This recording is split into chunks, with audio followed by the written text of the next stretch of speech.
స్వాగతం. బులెటిన్ లో హెడ్లైన్స్ చూద్దాం. తాడేపల్లి నుంచి మీడియాతో మాట్లాడుతున్న వైఎస్ఆర్సీపీ ప్రధాన కార్యదర్శి సజ్జల రామకృష్ణారెడ్డి. అనంతపురంలో స్వర్ణాంధ్ర సాధికార యాత్రలో పాల్గొన్న నందమూరి బాలకృష్ణ. చిన్నప్పుడు శివశివాని స్కూల్లో పరీక్ష పేపర్లు కొట్టేసిన వ్యక్తి జగన్. పవన్ కళ్యాణ్.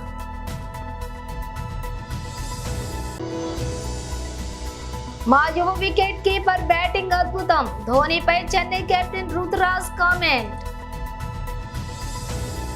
తాడేపల్లి నుంచి మీడియాతో మాట్లాడుతున్న వైఎస్ఆర్సీపీ ప్రధాన కార్యదర్శి Sajjala Ramakrishna Reddy. Attempt on life of honourable chief minister మా పార్టీ అధ్యక్షుడి మీద అనేది స్పష్టంగా కనిపిస్తోంది. ఎందుకనేది కూడా రిపీటెడ్గా చెప్తున్నాము, మళ్ళీ చెప్తాను. ఆ రాయో ఆబ్జెక్ట్ ఏదో చాలా ఫోర్స్ఫుల్గా జగన్మోహన్ రెడ్డి గారికి నుదుటిని తగిలి కంటి దగ్గర, అక్కడి నుంచి మళ్ళీ పక్కన వెళ్ళి వెల్లంపల్లి శ్రీనివాస్ గారి కంటికి డైరెక్ట్ తగిలింది. ఆయన కన్సూపు ఇంకా 48 అవర్స్ అబ్జర్వేషన్ అంటున్నారు, స్క్రాచెస్ ఉన్నాయంటున్నారు. ఆయనది ఇంకా అదృష్టం, ఎంత అదృష్టం అంటే కన్ను పోయేంత వరకు పోయి మళ్ళీ వెనక్కి వచ్చినంత అదృష్టం. చూస్తే క్లియర్గా తెలుస్తుంది. ఒక వ్యక్తికి తగిలిన తర్వాత అంత ఫోర్స్ఫుల్గా మళ్ళీ అంతే ఫోర్స్తో ఇంకొకరికి తగలడం అంటే అది చేత్తో విసిరిందో లేక ఏదైనా ఇంకో చిన్న క్యాటపుల్ట్ లాంటి దానికంటే కూడా ఇంకా పవర్ఫుల్ ఆయుధం మీద వాడినారేమో అని అనిపిస్తుంది. డిస్టెన్స్ కూడా కొంత ఎక్కువ నుంచి వచ్చినట్టుంది. పక్కనే బిల్డింగ్లు ఉన్నాయి, ఇవన్నీ ఇన్వెస్టిగేషన్లో తేరాల్సిన అంశాలు. ఎవరో షార్ప్ షూటర్ అయి ఉండాలి, గురి తప్పకుండా కొట్టగలిగిన వాడై ఉండాలి. ఈయన టక్కున తల తిప్పడం వల్ల ఇటు తగిలినట్టుంది. ఒకవేళ స్ట్రైట్ ఉంటే కన్ను తగిలినచ్చు, లేదా కన్ను తగిలినచ్చు కొంచెం తిప్పుతుంటే.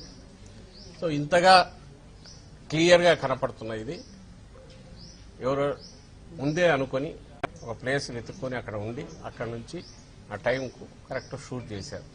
కొద్దిలో అదృష్టం కొద్దీ అది మిస్ అయింది, లేకపోతే ప్రాణానికే ప్రమాదం ఉండేది. అక్కడి నుంచి ఇది ఎవరై ఉంటారు, ఓ పవర్ఫుల్ పొలిటికల్ సపోర్ట్ లేకుండా ఇలాంటివి చేయలేదు. ఇంకో పక్క ఈయన రెచ్చగొట్టి వాళ్ళని తయారు చేస్తున్నారు. ఇవన్నీ ఈరోజు ఎన్నికల కమిషన్కు నివేదించారు. ఇవన్నీ నివేదించి ఈ నేపథ్యంలో తక్షణం ఇప్పటికే ఇచ్చాము, ఇంతకుముందు కూడా అయ్యా వీళ్ళు ఇట్లా మాట్లాడుతున్నారు, వీళ్ళు నోటీసులు ఇవ్వడం కాకుండా రిస్ట్రైన్ చేయండి, ఈ పరిధిలోకి వస్తుంది. అలాగే ఎన్నికల కమిషన్ వారికి కంటిన్యూస్ ఇస్తున్నాం. వీళ్ళు నోటీసులు ఇస్తున్నట్టున్నారు, అయినా ఫలితం లేదు. ఈరోజు జరగరాని ఇదే జరిగింది.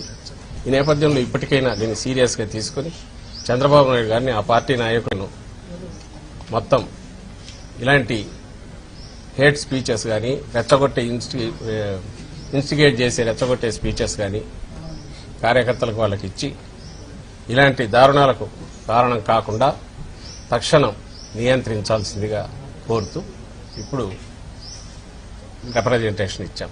తక్షణం స్పందిస్తామని అన్నారు. అనంతపురంలో స్వర్ణాంధ్ర సాధికార యాత్రలో పాల్గొన్న నందమూరి బాలకృష్ణ. ఇవ్వడం అయితేనేమి, అలాగే మండలాలు అంటే ఒక సామాజిక విప్లవం దేశంలోనే మొట్టమొదటి తీసుకొచ్చిన అంటే మండలాల వ్యవస్థ స్థాపనతో 333 తాలూకాల్ని 1110 మండలాలుగా అధికారాన్ని మీ ముంగిటికి తీసుకొచ్చిన మండలాల స్థాపనతో మహానుభావుడు నందమూరి తారక రామారావు. చాలా మందిని మన మహానుభావులు అంటూ ఉంటాం. నేహావి గమనాశోక్తి ప్రతిభాయన విద్యస్తే అని, అంటే అందరూ మహానుభావులు కాలేరు. కొంతమంది అలా పుడతారు. ఎందుకంటే వారు నిన్నట్టు నా కారణ అంటే ముందుగా ఆయన్ని నాకు ఈ ధన్యమైన జన్మనిచ్చి నన్ను మీ అందరి గుండెల్లో ఆయన ప్రతిరూపంగా నిలిపినందుకు విశ్వవిఖ్యాత నట సార్వభౌముడు, అలాగే విశ్వానికే నట విశ్వరూపం ఎలాంటితో చూపిన కారణ జన్ముడు, ఆ మహానుభావులనే అంటాం కారణ జన్ముడని. మరి మా నాన్నగారు, నా దైవం, నా గురువు అయిన అభినవ్ అంబేద్కర్ అభినవ మన భగీరథుడైతేనేమి, ఎన్ని పేర్లతో ఆయన కొలిచినా ఆయన రుణం మనం తీర్చుకోలేము. అటువంటి నందమూరి తారక రామారావు గారి బిడ్డగా పుట్టినందుకు అది నా పూర్వజన్మ సుకృతంగా భావిస్తూ అటు నటనలో ఇటు రాజకీయాల్లో కూడా, అటు హిందూపూర్ ఎమ్మెల్యేగా, అటు Basava Tarakam Indo American cancer hospital and research institute ఒక చైర్మన్గా, ఒక నటుడిగా పాత్రలు పోషిస్తూ మీ అభిమానాన్ని పొందినందుకు, ఆ పుణ్య దంపతులకు పుట్టినందుకు అది నా పూర్వజన్మ సుకృతంగా భావిస్తూ మీ అందరికీ మరొకసారి ఆ కళామ తల్లికి, ఆ భగవంతులకు నా కృతజ్ఞతలు తెలియజేసుకుంటూ, మరి ఎవరైతే సమాజం, దేవాలయం, ప్రజల దేవుళ్ళు, నేను అందులో ఒక అర్చకుణ్ణి అని కొలిచాడో, ఎవరైతే కొలవబడ్డాడో ప్రజల చేత, మరి వాళ్ళనే దేవుళ్ళుగా కొలిచిన ఆ మహానుభావుడు, మరి ఆ తర్వాత ఆయన మానసిక పుత్రికైన ఈ యొక్క తెలుగుదేశం పార్టీని అదే క్రమశిక్షణతో మన చంద్రబాబు నాయుడు గారు ఆ పార్టీని ముందుకు నడుపుతున్నారు. మన తెలుగు ప్రజల యొక్క తేజస్సు ప్రపంచానికి తెలిపిన మహానుభావుడు కూడా ఒక చంద్రబాబు నాయుడు గారు. సరే, ఇవాళ చూస్తున్న పరిస్థితులు, మళ్ళీ ఎన్నికలు వచ్చాయి. ఇప్పుడు ఈ ఇది మామూలు సామాన్యమైన ఎన్నికల యుద్ధం కాదు. ఇది మన రాష్ట్ర భవిత, మన భవిత, మన ముందు తరాల భవిత అంతా కూడా ఈ ఎన్నికల మీద ఆధారపడింది. మరి అభివృద్ధి అంటే జగన్ పేరులో కరప్షన్ అంటే దోచుకుని దాచడమే జగన్కి తెలిసిన రాజకీయం. ఇంకోసారి గెలిపించారనుకోండి, మనల్ని కూడా అమ్మేసి డబ్బులు చేసుకునే. డీటెయిల్స్ చూస్తే, తెనాలి అసెంబ్లీ అభ్యర్థి నాదెండ్ల మనోహర్, గుంటూరు ఎంపీ అభ్యర్థి పెమ్మసాని చంద్రశేఖర్లకు మద్దతుగా జనసేనాని పవన్ కళ్యాణ్ తెనాలిలో వారాహి విజయబేరి సభకు హాజరయ్యారు. ఈ సభలో ఆయన సీఎం జగన్ పై ధ్వజమెత్తారు. ప్రజల పాస్ పుస్తకాలపై, పొలాల్లోని హద్దురాళ్లపై కూడా చెదరని చిరునవ్వుతోటి జగన్ ఫోటోలు కనిపిస్తున్నాయని విమర్శించారు. రాష్ట్రం తన సొత్తు అనుకుంటున్నాడు జగన్, నువ్వు కింద పడే రోజు దగ్గరలోనే ఉంది అంటూ హెచ్చరించారు. జగన్ కు అహంకారం తలకెక్కిందని, అందరం ఆయనకు బానిసలం అనుకుంటున్నాడని మండిపడ్డారు. ఈజిప్ట్ లో హుస్ని ముబారక్ అనే నేత 30 ఏళ్లుగా నిరంకుశంగా వ్యవహరించాడని, ఓ టైలర్ తిరుగుబాటు మిగతా ప్రజలను చైతన్యవంతులను చేసి హుస్ని ముబారక్ అంతు చూసిందని వివరించారు. శ్రీలంకలో కూడా ప్రజాగ్రహం పెళ్లి వీకిందని, ప్రజలు దేశాధ్యక్షుడి భవనంలోకి వెళ్లి స్విమ్మింగ్ పూల్లోని ఈత కొట్టారని, రేపు తాడేపల్లి ప్యాలెస్ లో కూడా ఇలాగే ప్రజలు వచ్చి కూర్చుంటారని పవన్ కళ్యాణ్ హెచ్చరించారు. పవిత్రమైన ఉపాధ్యాయ వృత్తిలో ఉన్న వారిని మద్యం షాపుల వద్ద కాపలా పెట్టించాడని, సమస్యల పరిష్కారం గురించి అడిగిన అంగన్వాడీలను కొట్టించాడని ఆరోపించారు. చిన్నప్పుడు శివశివాని స్కూల్లో పరీక్ష పేపర్ కొట్టేసిన వ్యక్తి జగన్ అని ఎద్దేవా చేశారు. ఈ రోజున మనకి ఎన్నికలు కూడా అయిపోయి ఉంటాయి. వైసీపీ నాయకుడి ఓటమి కూడా బాక్సులో చేరిపోయి ఉంటుంది. సమయానికి 5 సంవత్సరాల దుష్ట పాలనకి చరమాంకం పలుకుతున్నాం. మనం ఏం చేస్తాం? కూటమి ప్రభుత్వం, తెలుగుదేశం, భారతీయ జనతా పార్టీ, జనసేన, ఈ 3 పార్టీల కలయికతోటి ఆంధ్రప్రదేశ్ అభివృద్ధి పదం వైపు వెళ్తుంది. దానికి మేము ఎలా సిద్ధం అనేది ఆఖరిలో చెప్తాను. దానికంటే ముందు 2014లో పార్టీ ప్రారంభించినప్పటి నుంచి ఈ రోజు దాకా ఒక దశాబ్దం ఎంతోమంది వచ్చారు, పార్టీలు పెట్టడానికి ప్రయత్నం చేశారు, ఈ మధ్యన కూడా పెట్టారు. కానీ దశాబ్ద కాలంగా ఒక ఎమ్మెల్యే లేకుండా కేవలం మా ఆడపడుచులు ఇచ్చిన గుండెల్లో పెట్టుకున్న స్థానానికి మా జన సైనికులు అండగా ఉండి వారి స్ఫూర్తితోటే దశాబ్దం కాలం పార్టీని నడపగలిగే శక్తిని సంపాదించారు. ఇందాక దారిలో వస్తూ ఉంటే ఒక యువకుల సమూహం నాకు ప్లే కార్డు ఇచ్చారు. ఆ ప్లే కార్డు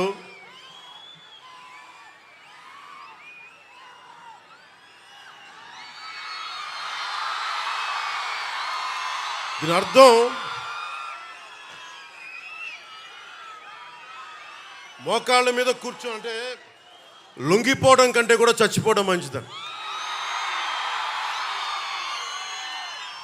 అంటే మహామహుల్ని నాకున్న కోపం చిరాకు ఏంటంటే, అరే ఈ భారతదేశం అందరి ఈ రోజున బాబాసాహెబ్ అంబేద్కర్ పుట్టినరోజు.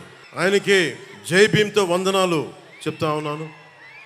అంటే ఆయన ఇచ్చిన స్ఫూర్తి కొన్ని వందలాది మంది రాజ్యాంగ నిపుణులు కూర్చొని రాజ్యాంగ సారథిగా మనకి రాజ్యాంగం ఇవ్వబడింది. ఇక్కడ రాచరికం లేదు, ప్రజలే ప్రభువులు, మనకే హక్కు ఉంది, మనకే అధికారం ఉంది. తప్పు చేసేవాడు రాజ్యాలు వెళ్తుంటే కిందకి పడదోసే హక్కు మనకు ఉంది. మనం వదిలేసుకున్నాం ఆ శక్తిని. నాకు ఏ కోరిక లేదు. ఏ ప్రజాస్వామ్యాన్ని ప్రజల కోసం అయితే ఉద్దేశించి ఇవ్వబడిందో దాన్ని బలోపేతం చేయడం, అంతేగాని ఒకడికి మోచేతి కింద నీళ్లు తాగడానికైతే మన ప్రజాస్వామ్యం లేదు. అది జగన్ కావచ్చు, జగన్ తాలూకు వ్యక్తులు కావచ్చు. జగన్ మాట్లాడితే క్లాస్ వార్ అని మాట్లాడుతూ ఉంటాడు. క్లాస్ వార్ అంటే అర్థం మీ అందరికీ తెలిసిందే కదా. డబ్బున్నోళ్ళు, అధికారం ఉన్నవాళ్ళు పేదవాడిని దోచుకోవటం. మనందరం పేదవాళ్ళని దోచుకుంటున్న వాళ్ళం అంట. ఆయన ఒక్కతనే చాలా గొప్పగా పేదవాళ్ళకి అండగా ఉంటున్న వ్యక్తి. నిజంగా అతను పేదవాళ్ళకి అండగా ఉన్న వ్యక్తి అయితే జనసేన, తెలుగుదేశం, భారతీయ జనతా పార్టీ కూటమికి ఇంత జనసందోహం రాదు. ఆ విషయం జగన్ తెలుసుకోవాలి. జగన్ వచ్చి రాగానే చేసింది 450 కోట్ల రూపాయలు మనకి సెస్ ఉంది, భవన నిర్మాణ కార్మికుల సంక్షేమ నిధి. 40 లక్షల మంది భవన నిర్మాణ కార్మికులు వారికి ఉపాధి లేకుండా చేశాడు. 40 మంది పైగా ఆత్మహత్యలు చేసుకున్నారు. 40 లక్షల భవన నిర్మాణ కార్మికుల 450 కోట్ల సంక్షేమ నిధిని దోచుకున్న వ్యక్తి. నిజంగా ఎవరన్నా సరే ప్రజల కోసం పాటు పడుతున్నామంటే అది జనసేన అడ్డంగా నిలబడింది ప్రజల కోసం. మీకు చెప్తున్నానమ్మా. వాఖండే స్టేడియంలోని ఆదివారం ముంబై ఇండియన్స్ లో జరిగినటువంటి మ్యాచ్ లో రుతురాజ్ గైక్వాడ్ సారథ్యంలో చెన్నై సూపర్ కింగ్స్ ఘన విజయం సాధించిన విషయం తెలిసిందే.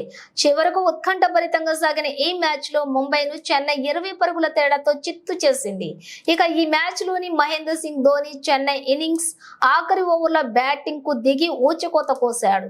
కేవలం 4 బంతులే ఎదుర్కొన్న ధోని ఏకంగా 500 స్ట్రైక్ రేట్ తోటి 20 పరుగులు పిండుకున్నాడు. ఇందులో 3 సిక్సర్లు ఉండటం విశేషం. మ్యాచ్ విజయంలో చివరికి సిఎస్కే జట్టుకు ఈ పరుగులే కీలకమయ్యాయి కూడా. ఛేదన్లోని హిట్ మ్యాన్ శతకం చేసినప్పటికీ ముంబై 20 పరుగుల తేడాతోటి ఓడిపోవటం గమనార్హం కాగా, మ్యాచ్ ముగిసిన తరువాత చెన్నై సారథి రుతురాజ్ గైక్వాడ్ కు ధోని ఇన్నింగ్స్ పై ప్రశ్న ఎదురైంది. ముంబైపై గెలవడంలో ఎంఎస్డి పాత్ర గురించి మీ అభిప్రాయం ఏంటని అడగ్గా, మా యువ వికెట్ కీపర్ బ్యాటింగ్ అద్భుతంగా 3 సిక్సర్లు బాదాడు. ఇన్నింగ్స్ ఆఖరి ఓవర్లో ఆయన చేసిన పరుగులు మాకు బాగా కలిసి వచ్చాయి.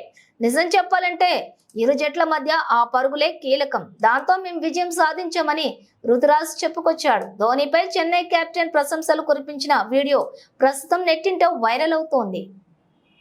ఇజ్రాయిల్, ఇరాన్ మధ్య ఉద్రిక్తత పరిస్థితులు అంతకంతకు పెరుగుతున్న నేపథ్యంలో దేశీయ విమానయాన దిగ్గజం ఎయిర్ ఇండియాలో కీలక నిర్ణయం తీసుకుంది. ఇజ్రాయిల్లోని కీలక నగరమైన టెల్ అవీవ్కు విమానాలను తాత్కాలికంగా రద్దు చేసింది. ఢిల్లీ, టెల్ అవీవ్ మధ్య నేరుగా నడుస్తున్నటువంటి సర్వీసులను ప్రస్తుతానికి నిలిపేస్తున్నట్లుగా ఎయిర్ ఇండియా ఆదివారం పొద్దుపోయాక ప్రకటించింది. Air India Delhi, Tel Aviv మధ్య వారానికి 4 సర్వీసులను నడుపుతూ ఉంటుంది. 5 నెలల సుదీర్ఘ విరామం తర్వాత మార్చి 3లోనే ఈ సర్వీసులు పునః ప్రారంభమయ్యాయి. గతేడాది అక్టోబర్ 7న హమాస్ ఉగ్రవాదుల టెల్ అవీవ్ లో నరభేదం సృష్టించడం అనంతరం ఉద్రిక్తత పరిస్థితులు నెలకొనడంతో అక్కడికి విమాన సర్వీసులు రద్దు చేస్తున్నట్లుగా ఎయిర్ ఇండియా ప్రకటించిన విషయం తెలిసిందే. కాగా శనివారం రాత్రి ఇజ్రాయెల్ పై ఇరాన్ డ్రోన్లతోటి దాడి చేసిన విషయం తెలిసిందే. 200కు పైగా డ్రోన్లు, డజన్ల సంఖ్యలో బాలిస్టిక్ క్షిపణులు, క్రూయిజ్ క్షిపణులతోటి దాడికి యత్నించిన విషయం తెలిసిందే. ఇటీవల సిరియాలోని డెమాస్కోలో ఇరాన్ రాయబార కార్యాలయంపై దాడి జరిగింది.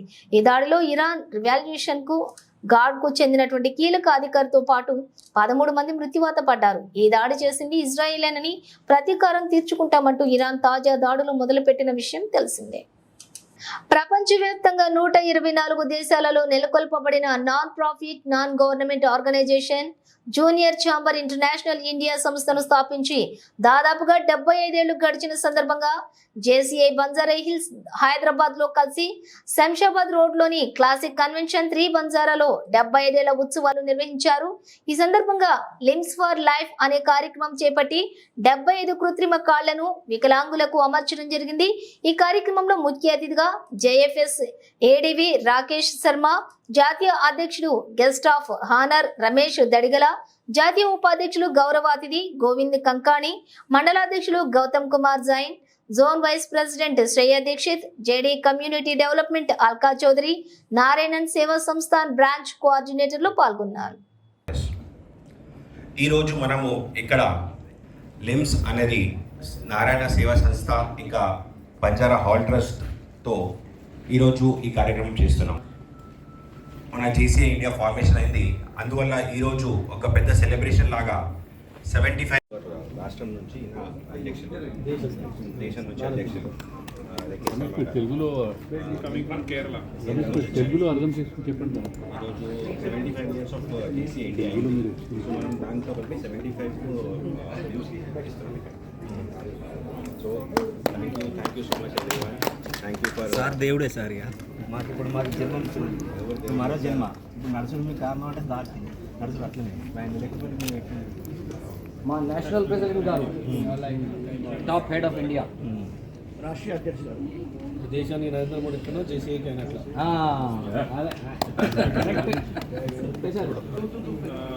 It's not that we are God. We are not God. You are the God. You have to give us blessing so that we will be able to support more people in the coming years. మీరే దేవుళ్ళు, మీరు మాకు ఆశీర్వాదం ఇచ్చి చాలా మందికి ఇలా help చేయాలని. మీరే మాకు ఆశీర్వదిస్తే సార్ మనసులో దేవుడు ఉన్నాడు, సార్ మనసులో దేవుడు ఉన్నాడు కాబట్టి మాకు హెల్ప్ చేస్తాడు.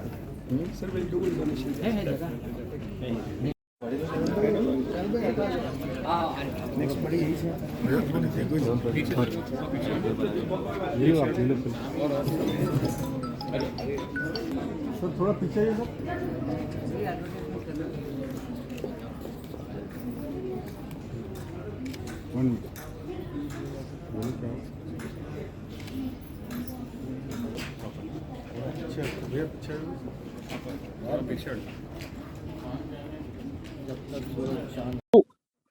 Thank you so much all the press people for joining here at Hyderabad and supporting this event and reporting this wonderful event of Limbs of Life. Junior Chamber International is a leadership organization that has impacted the lives of many for the last 108 years globally. JCI India, which has started in Kolkata in 1949, is celebrating its 75th anniversary. So in the last 75 years, this organization in India has come up forward to provide solution, sustainable solution for the issues which is having surrounded in our society, in our community. So how this sustainable solution resolving process is running is based on a formula of action framework. JCI members, we may have 1,500 local organizations around the nation. So the JCI members around the country, they will go to each and every village, or they will go to each and every city and find out what are the problems faced by the people, the commoners of that country, and find out what is the solution required for each problem. That solution shall not be a short-term solution. That solution should be a sustainable solution so that that issue will be resolved forever permanently. So this program is called One Law, One Sustainable Project, and I am so happy. I am coming from Kerala. I am the national president of JCI India. JCI India national headquarters is in Mumbai. So I coming from Kerala on behalf of JCI India, and I am so happy to see the activities of such a big local organization called JCI Banjara Hyderabad. for the last many years. Nirmal జిల్లా parliament ఎన్నికల్లో భాగంగా నేడు Adilabad parliament పరిధిలోని నిర్మల్ నియోజకవర్గంలో ఇంటింటికి BJP కార్యక్రమంలో భాగంగా బంగల్పేట్ కాలనీలోని పర్యటించిన బీజేఎల్పీ నేత ఏలేటి మహేశ్వర్ రెడ్డి.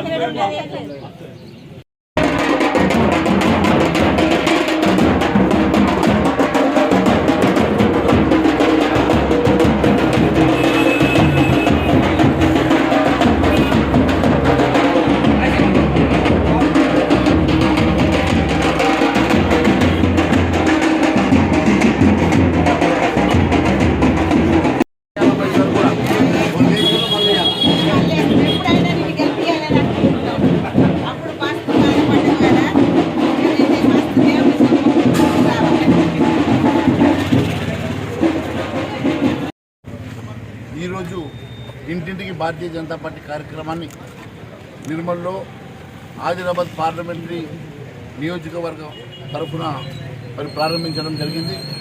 మరి ఇంటింటి కార్యక్రమంలో భారతీయ జనతా పార్టీ ముఖ్య నాయకులు, కార్యకర్తలు, కుటుంబ సభ్యులు కూడా పెద్ద ఎత్తున పాల్గొనడం జరిగింది.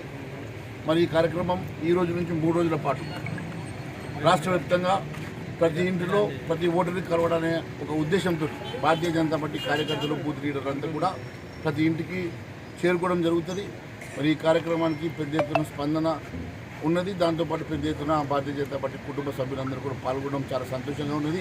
ఈ కార్యక్రమాన్ని మరి పెద్ద ఎత్తున విజయవంతం చేయాల్సిందిగా కోరుతూ, మరి ప్రజల్లో కూడా ఎట్టి పరిస్థితుల్లో ఈసారి భారతీయ జనతా పార్టీ నరేంద్ర మోడీ గారిని 3వ ప్రధానమంత్రి చేయాలని, వారి వలన ఈ దేశ పురోగతి, అభివృద్ధి చెందుతున్న పూర్తి విశ్వాసంతో ప్రజలు మాకు పెద్ద ఎత్తున స్వాగతం పలుకుతూ మరి మమ్మల్ని ఆశీర్వదిస్తున్నారు. దానికి మేము మరి ఈ ఆదిలాబాద్ పార్లమెంట్తో సహా కనీసం 10-12 సీట్లు మరి ఈ తెలంగాణ రాష్ట్రంలో గెలుస్తామన్న పూర్తి విశ్వాసంతో మరి మేము ముందుకెళ్తా ఉన్నాం.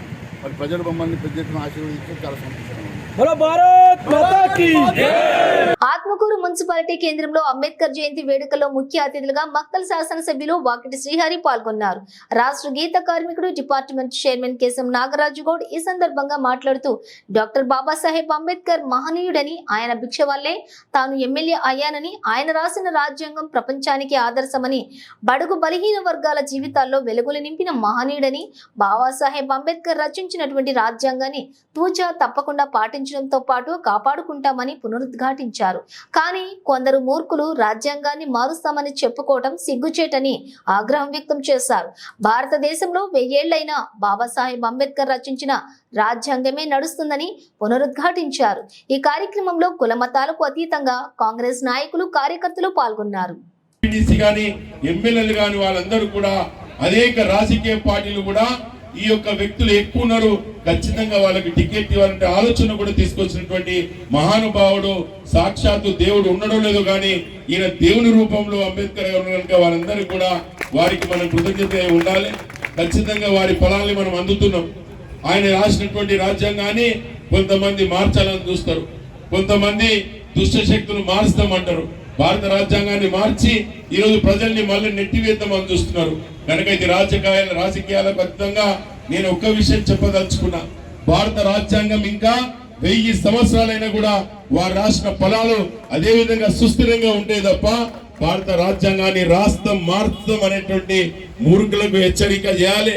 భారత రాజ్యాంగాన్ని అనుభవిస్తున్న నిమ్మ జాతులని మళ్ళీ ఇబ్బంది పెడుతున్నటువంటి ఆలోచన చేస్తున్నారు. కనుక వారికి సూచిగా మన జాతులందరం కూడా ఐక్యతతో ముందుకు పోవాలి. వారి ఆలోచనని మొదటి పెట్టినటువంటి ఆలోచన తుంచివేయాలి. కనుక మనందరం కూడా ఏకీకృతమై వారి పండుగను ఖచ్చితంగా మనం అందరం కూడా పార్టీలకు అతీతంగా, కులాలకు అతీతంగా అందరం కూడా చేసుకునే ఆలోచన చేశాలి. ఈ కార్యక్రమంలో మమ్మల్ని ఆహ్వానించి మీరు యొక్క ప్రసంగాన్ని ఇచ్చినందుకు మీ అందరికీ కూడా ప్రత్యేక ధన్యవాదాలు. బులెటిన్ ముగించే ముందు హెడ్లైన్స్ మరోసారి. తాడేపల్లి నుంచి మీడియాతో మాట్లాడుతున్న వైఎస్ఆర్సీపీ ప్రధాన కార్యదర్శి సజ్జల రామకృష్ణారెడ్డి. అనంతపురంలో స్వర్ణాంధ్ర సాధికార యాత్రలో పాల్గొన్న నందమూరి బాలకృష్ణ. చిన్నప్పుడు శివశివాని స్కూల్లో పరీక్ష పేపర్లు కొట్టేసిన వ్యక్తి జగన్ పవన్ కళ్యాణ్.